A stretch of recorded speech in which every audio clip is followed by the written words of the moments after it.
I'll show you how to set a live wallpaper on Windows 11, and this will only take a moment. First, open the Microsoft Store. Search for Lively Wallpaper. In my case, I already have it installed, so I see the Open button. If you don't have this app yet, you will see the Install button. Just click it and wait for it to finish. Now, click Open to launch Lively Wallpaper. You'll see a list of animated wallpapers that are ready to use. Click on any wallpaper you like, and it will apply instantly.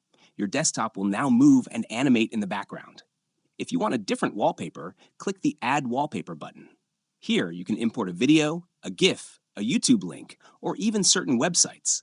Just paste the link, or choose a file and confirm. You can also open settings inside Lively Wallpaper. This is useful if you want to lower performance usage, pause the wallpaper during games, or change the playback quality. These options help save battery and reduce CPU usage if needed. You can always right-click the Lively icon in the taskbar to pause, change wallpapers, or open settings again. And that's it. You now have a live wallpaper running on Windows 11.